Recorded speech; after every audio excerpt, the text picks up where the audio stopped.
Is this thing working?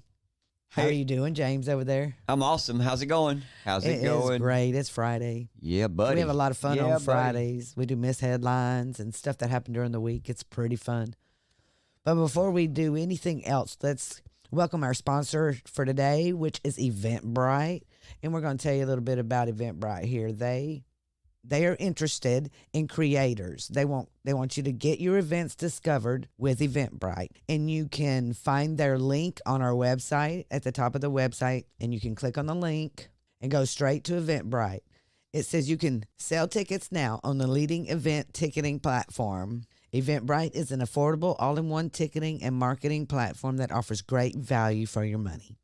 You can go on their website and you can get started for free. Just click the button there and click the link below. Thank you. Cool. Please support our sponsors. Cool. Let's get this thing rolling. What do we got today on a Friday? What we do have today on a Friday is the news here in Texas about the storms that have been blowing through this week. Last week, man, Thursday, Friday, Saturday, Sunday, tornadoes just rocked the Midwest and rocked Oklahoma. Well, then come Monday, the torrential rains began to rock East Texas. And we've got an article from the Texas Tribune, and it says, the East Texas town of Livingston is underwater. Drone footage of high waters along US 59 Thursday showed moving trucks and cars swept away. Businesses and homes have brown water at their windows. Most county roads are compromised, the officials have said. Livingston is the county seat for Polk County, which is one of several counties in the region that have seen between 15 to 20 inches of rain in the last 5 days, National Weather Service meteorologist Haley Adams had said. The flood warnings are in place for Trinity, Walker, and San Jacinto counties, along with all counties south toward the Houston metro area. Parts of Harris County, which is where Houston is, including the Woodlands and the Kingsville area, were also under flood warnings. Flash flood warnings were also issued for Hardin, Jasper, Orange, and Tyler County by the National Weather Service Lake Charles District, according to the Hardin County Emergency Management. Several of these counties released evacuation orders in the last 24 to 48 hours, including Trinity County, which has ordered the evacuation of specific roads and neighborhoods. Many local school districts have canceled classes. Rainfall is expected all the way through Saturday. And I want to tell you, like they're talking about, we've had quite a bit of rain. Our road flooded here. Highway 59 that they're talking about down in Polk County and Livingston is, if you look on a map, Highway 59 runs from the far northeast corner of Texas at Texarkana all the way through East Texas down to Houston and continues on south. So it's pretty much a main corridor through here from Houston to Texarkana, and it gets a lot of traffic all the time.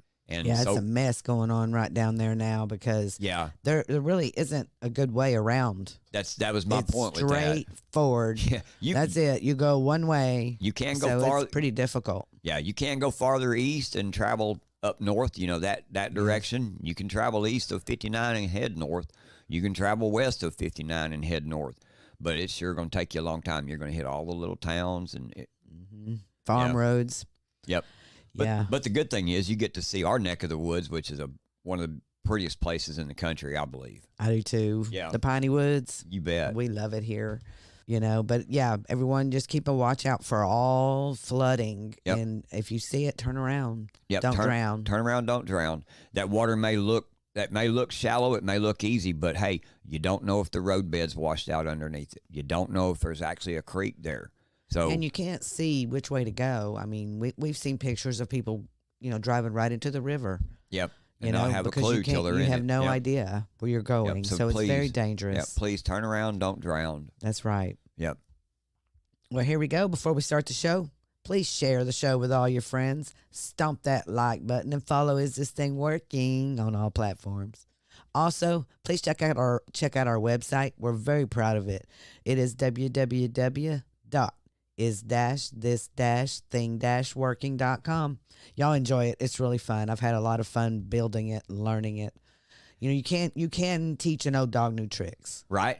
And a reminder to everybody, our opinions are our own. We go live every Monday through Friday on Rumble, Getter, and Facebook at 2 p.m. Central Standard Time. So be the first to hear what breaking news of the day is, as well as our analysis on current polarized political environments raging across America.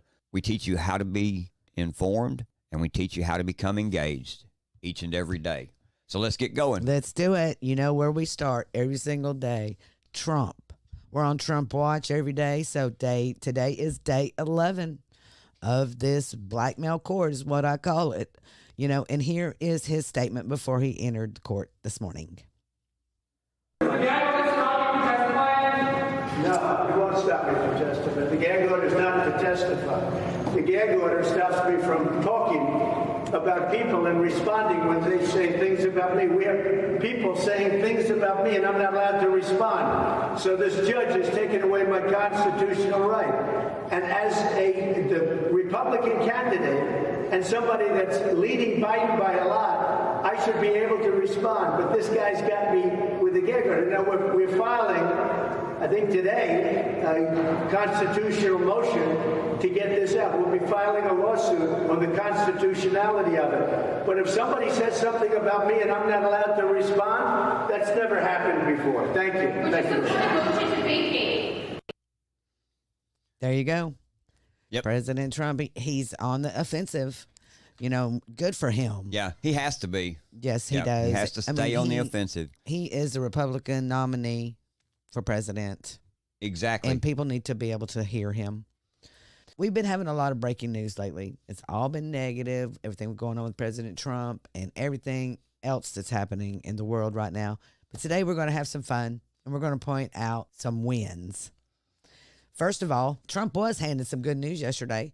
The judge is going to allow him to go to his son Barron's graduation, which I believe is May 17th. So yay for President Trump. That was a big thing. He was very disappointed.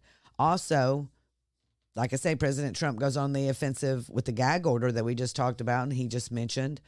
And he also goes on the offensive and files for dismissal in the documents case where the Judge Aileen Cannon, who's been releasing all this great information that we've needed to know, you know. This has uncovered a whole lot, man. It really has. Named a lot of names. Yeah, so it says here on warroom.org, Trump files motion to dismiss Florida indictment amid allegations of selective prosecution. Yeah, everyone's heard about the recent revelations from a Thursday analysis by investigative journalist Julie Kelly. And it suggests that there's even more extensive communication between NARA, who is the National Archives and Records Administration, and the Biden White House, implicating Deputy White House Counsel Jonathan Sue in the Florida classified documents case against President Donald Trump. If you remember a few days back, we brought out the all the unredacted statements. Jonathan Sue was one of these that was named in there. Yes. So this discovery happens on the same day the court documents show that Trump has filed a motion to dismiss that shows a blatant, unequal approach to enforcing the law about classified documents. According to those documents found and posted by Julie Kelly, NARA's actions include demanding that former President Trump's Twitter data be released. References to David isn't going to DOJ also point to David Fierro, an archivist appointed during the Obama administration, allegedly involved in building a case against President Trump since June of 2021, according to the posted documents. Do you understand that this was in the plan, people? This was a plan that started immediately after Joe Biden became president. In June of 21, this began. Yeah, they started to coordinate. Yeah. You know, each agency had their own orders. Have you noticed? Yeah. The DOJ, the FBI, the DNI, everybody had and the CIA had their own orders. Exactly. And they had meetings at the White House before the raid. I mean, you look at everything in those unredacted statements and you sit here and begin to connect the dots, and you've got no doubt that this was collusion, that this was a frame job, that this was set up by them as early as June of 2021. I'm going to go on to read here. Media reports show that Trump filed a motion to dismiss his Florida indictment, claiming selective and vindictive prosecution. His legal team argues that the case is politically motivated, citing a report of special counsel Robert Hur. And if you guys remember, Hur is a former United States attorney of the District of Maryland. He is the special prosecutor that investigated Joe Biden's classified documents. He came out with this report that no one would take Biden seriously, and there is no way that anyone would convict an elderly man with a poor memory. Everyone's going to be sympathetic and well-meaning, and really, this was almost kind of like a slap in the face. A lot of people have been very upset. So what I don't understand is Trump and his aide, they were indicted in June of 2023 for mishandling classified documents, but they started investigating him in June of 21. Right. So it took 2 years for them to all of a sudden decide to come get classified documents from him, which we found out they actually shipped them documents over to, what was it, GSA? Exactly. And that's the point of how this is such a win, is because Judge Cannon is the one that authorized his suit of dismissal based on blatant, unfair prosecution of one and not the other, when Joe Biden is sitting here with documents sitting in boxes in his garage behind his Corvette, and we act as though that's completely normal. Yeah, and people continue to say, well, how did he get them out of the skiff if they were classified and everything? What did he do, stick them down his pants? I mean, people want to know how he got them out of the skiff. How did he got these classified documents home? Exactly. How did he do it without anyone else knowing? Who else knew? Yeah. Did he load them in his Corvette and take them home? Right. Or did somebody deliver them?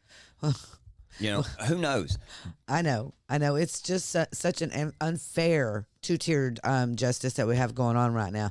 But the Department of Justice opposes Trump's motion, stating that he hasn't provided evidence for selective prosecution and emphasizing the seriousness of the alleged crimes. Okay, so all of this information that came out, that Julie Kelly posted about the motion, adding the notes of others who were prosecuted for the same issues, include Biden, Pence, and both Clintons and Jim Comey. Kelly also posted an update. More evidence of comms between NARA and Biden White House, including Deputy White House Counsel Jonathan Sue again. Exactly. Hey, man, and think about this. The 5 names that you just mentioned. Mm-hmm. So last night we watched Flynn. Yes, we did. The movie with Mike Flynn and him, the documentary, and him telling his story of all of this that has happened. And when you named those 5, those were exactly the same 5 that were named in his case. Those are exactly the same 5 that were named in the Russia collusion. Those are exactly the same 5 that have been behind every bit of this from the beginning. Our opinions are our own. But I'm telling you, they've been behind every bit of this from the beginning. And yes.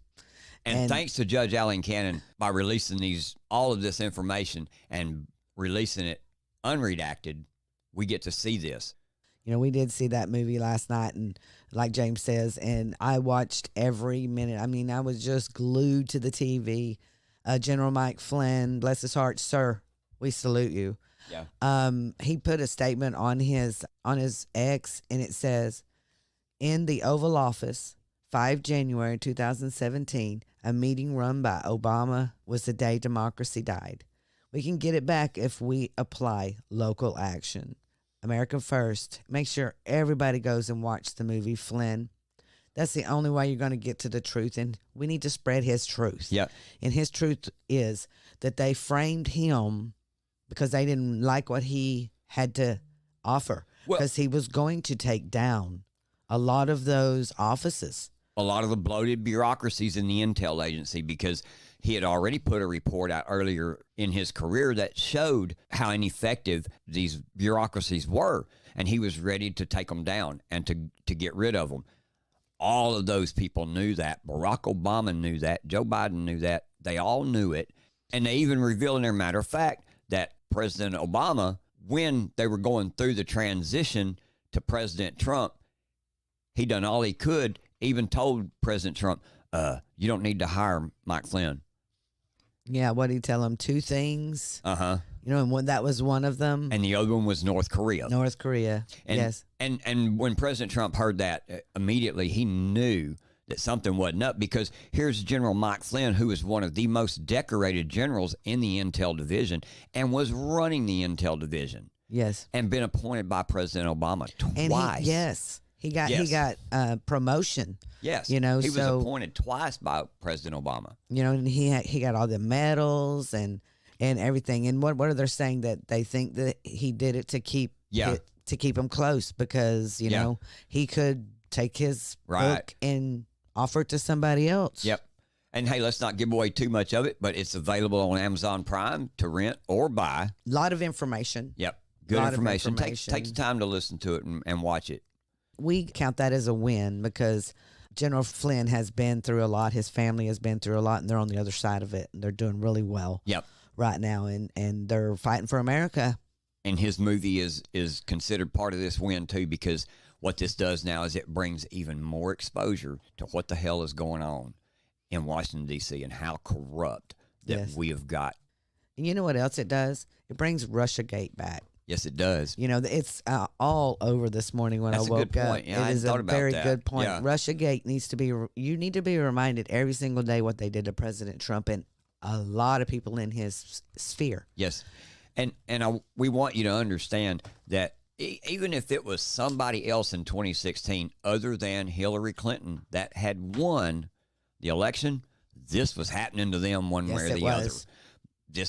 They were going to find some way. The thing is, President Trump, way stronger than they ever thought. And was way more on top of his game than they ever thought. He figured it out pretty quick. Yes, he did. I was kind of disappointed that he didn't right away, but I get it. I get that you're in there. You don't know these people. These people are like kissing your butt and giving you advice and telling you stories. And, you know, but he knows better now. And he's got a plan. And we're all going to be right behind him 100%. Yep. And another thing that's happening right now that's a win and that we're 100% on top of, and that is the official statement that came out yesterday from the Republican Party of Arizona. It says, Arizona Supreme Court upholds legal inquiry rights in election law case. This has been very, very important. They're trying to criminalize you checking on their elections, you looking at their elections. You know, that is what these Democrats do. Yeah. What they're doing is they're trying to make it hard to prove that they're cheating. Right. And the statement reads, we are pleased with the Supreme Court of Arizona's decision to reverse and vacate the attorney fees awards previously levied against us. This ruling reaffirms the fundamental legal principle that raising questions about the interpretation and application of election laws is a legitimate use of the judicial system, not a groundless or bad faith action. We remain committed to ensuring that election laws are followed precisely, upholding the integrity of our electoral process. This is big. Yes. Because they cannot take you anymore and push you off to the side and go, you got no standing. That's exactly right. They cannot do this to you. You have the right to take anybody has a right to file a lawsuit. Yep. You have that right. I mean, no standing. I'm sorry, but if you're filing and you spent the money and you filed the lawsuit, then you have standing. Well, you have the right to be heard. Here's my opinion on that. If you have what you're calling a free and fair election and it doesn't look at the end of it as a free and fair election, you as a voter have every right to want your vote audited. I want to see what happened. Yes. You got to show me this because you're the one that touted we got free and fair elections. No, you don't. Let's see. Prove it. Good point. Very good point. And, you know, these Democrats continue to say, you know, well, you are against democracy if you dare to talk about destroy our democracy. That's continues over and over and over. You know, when they're destroying our democracy, let me tell you that right now. Janet Yellen, she comes out and she says, threats to democracy risk U.S. economic growth. Now, folks, I saw this article this morning and I almost just kept on going because you look at this picture of this little old lady standing there looking like she's so sweet and old, like a grandmother that you just want to hug, but she's not. Do not get sucked into that. This is an evil woman right here. Yeah. Yeah. This is an evil old lady. I'm sorry, but please don't. Yeah. If this was the only thing we've ever heard about her in the news, man, then Yeah, because really, why would the Treasury Secretary come out and all of a sudden she's political? She is not supposed to be political. And they go on in this article that I'm reading. They say, Yellen taking a rare step toward the arena, never mentions Trump. Yeah, let's get a backstory on what was going on here. She goes, Treasury Secretary Janet, and this is from Newsmax Money article. It says Treasury Secretary Janet Yellen is arguing that a fractured democracy can have destructive effects on the economy, an indirect jab at Donald Trump. Yellen, in an address prepared for delivery Friday in Arizona, uses economic data to paint a picture of how disregard for America's democratic processes and institutions can cause economic stagnation for decades. What? What? Huh? Okay, so listen to what she's going to be telling. So these the market, people. so the In marketplace, Arizona, who we just talked about, well, the marketplace doesn't nothing to do with dictate that. Yeah, the marketplace itself and what consumers want in their lives and want produced, that doesn't have an effect. Yeah, she's going to go on. This speech is going to happen at the McCain Institute Sedona Forum, but she hints at the former president's potential impact if he regains the White House. Now listen to this, folks. Yellen acknowledges that democracy doesn't seem like typical terrain for a Treasury Secretary, but she adds that democracy is critical to building and sustaining a strong economy. A copy of her speech was released in advance to her office. A copy of that speech was released to her in advance because all she's doing is yakking talking points, man. She is. That's all she's doing. That is all she's doing. Yep. But you know what? Listen to what she said. Democracy is critical to building and sustaining a strong economy. So in other words, I think this is a threat.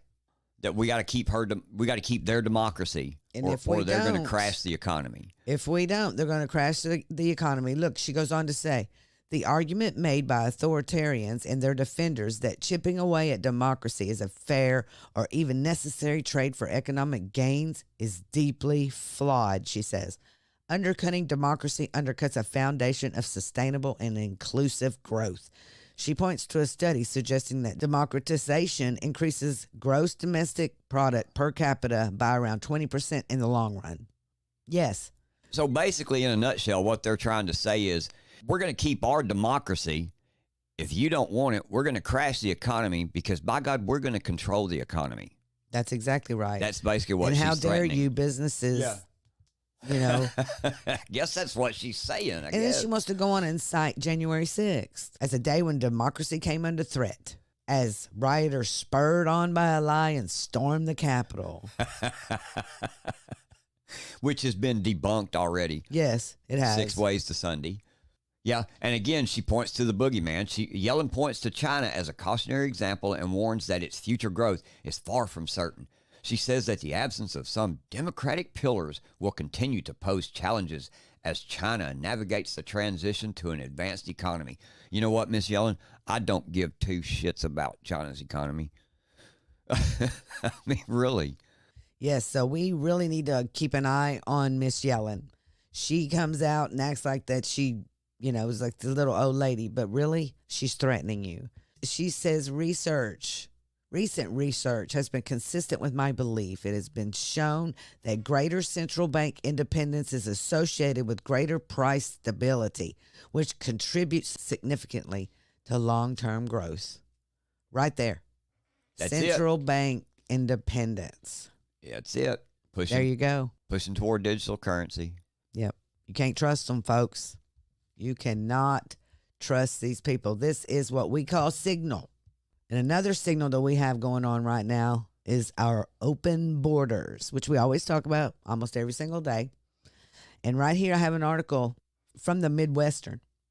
It says, illegals demand driver's license at a rally in the Michigan capital. So illegals come in to America and they make all sorts of demands. And the most important one right here is a driver's license. Because most states, when you get a driver's license, you get to check a box. You want to be registered to vote? There you go. So they go to the Michigan House and begin to shout, "What do we want?" on Wednesday as a camera crew documented the gathering just outside of the House floor. What do we want? Driver's license. The crowd of dozens chanted in unison. I'm sorry.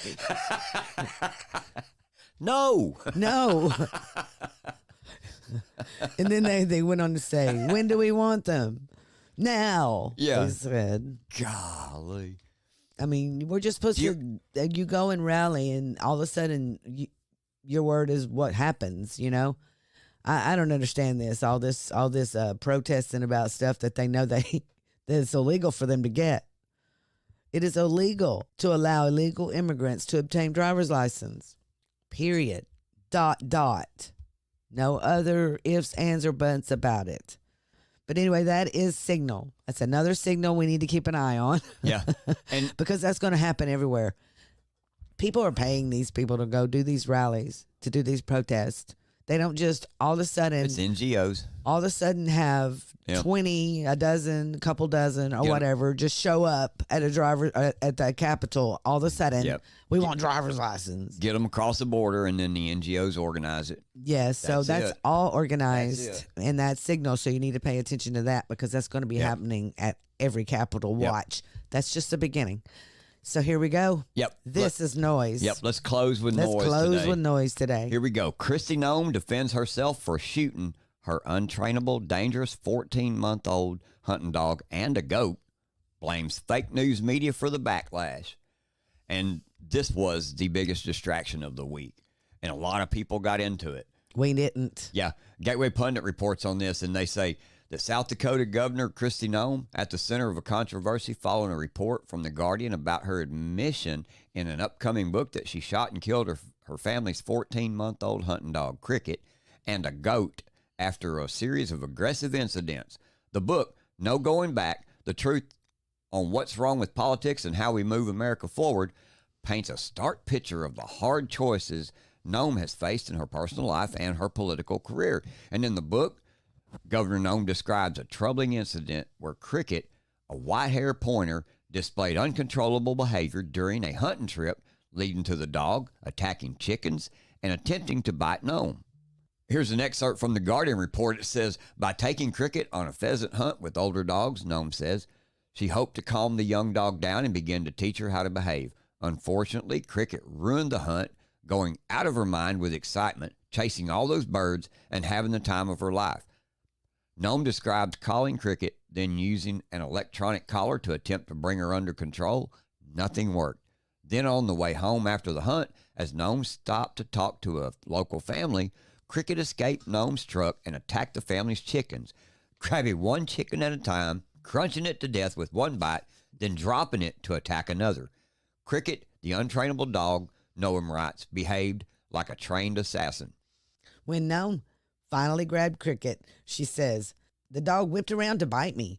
Then, as the chicken's owner wept, Nome repeatedly apologized, wrote the shocked family a check for the price they had asked, and helped them dispose of the carcasses littering the scene of the crime.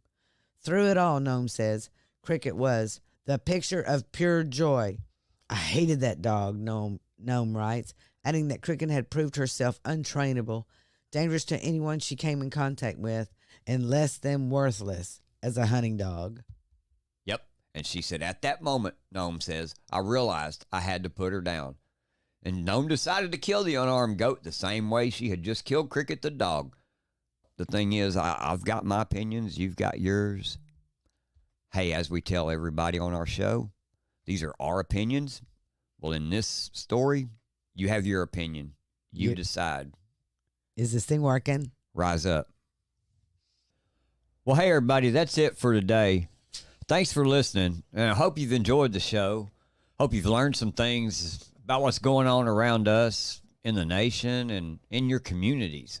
You know, we couldn't do this without your continued support either. We appreciate all of you showing up, taking the time to listen to us today. So please, like I say, make sure to hit the like button, share our show with all your friends. We'll see you next time on Is This Thing Working? And as always, I'm James, and that's my lovely co-host over there, Denise. And we'll see you next time.